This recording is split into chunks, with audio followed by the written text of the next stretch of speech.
এই, তোকে না বলেছিলাম ওই ছেলেটাকে নিয়ে আসতে? মা, তোমার সাথে না ওর বিষয়ে কিছু কথা ছিল। বল না। ওর আসলে কোনো পরিচয় নেই। মানে কি? ও এতিমখানায় বড় হয়েছে, কিন্তু বিশ্বাস করো মা, আমি না খুব ভালো ছেলে। টিউশনি করে যে টাকাটা ও আয় করে, সে টাকা দিয়ে ও নিজের খরচ চালায়, বাসা ভাড়া দেয়, স্কলারশিপে পড়াশোনা করছে।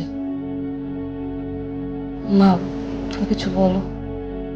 আমি ছেলেটাকে দেখতে চাই, কালোকে আসতে বল। কিন্তু বাবা জানলে? তোর বাবা জানবে না।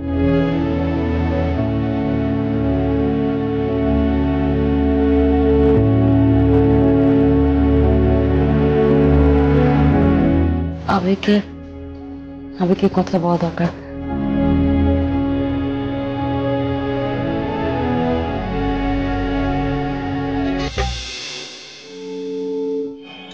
কোনোভাবে তোকে হারাতে পারবো না আবির।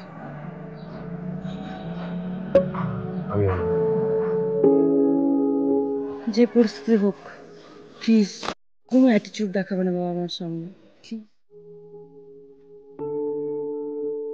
আমি কেন অ্যাটিটিউড দেখাবো? আমার হাতে আর এখন কিছু আছে? সবকিছু তো এখন তাদের ডিসিশনে। বুঝতে পারছো, I can't live without you. I can't.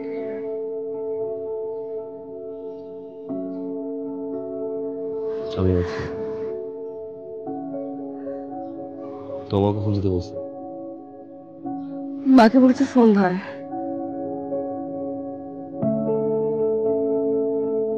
তুমি যাও, আমি স্টুডেন্ট পরে ফ্রেশ হয়ে আসি।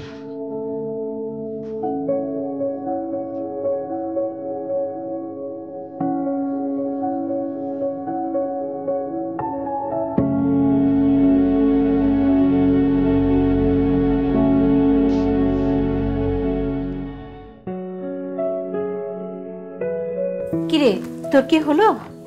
এই তো মা, আমি রেডি। বাহ, তোকে তো অনেক সুন্দর লাগছে। থ্যাংক ইউ মা। তোকে তো একটা কথা বলাই হয়নি। বলো নাকি? তোর বাদল চাচা আর তার ছেলে আশিক আসছে। ওরা আসবে, আগে তো বলোনি।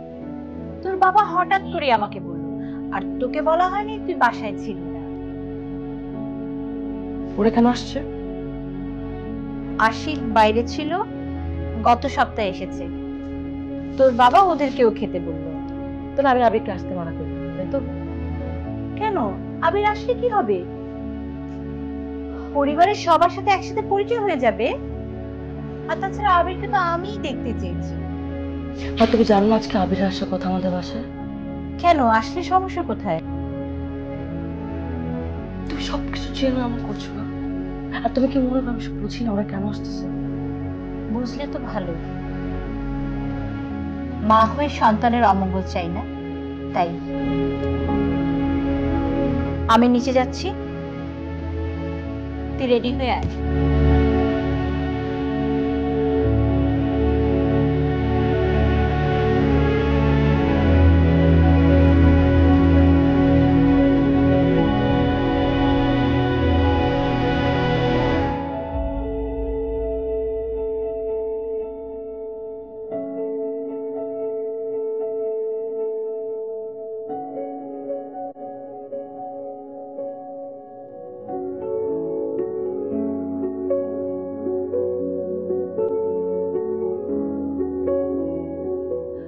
আবির, একটু ঝামেলা আছে, হ্যাঁ?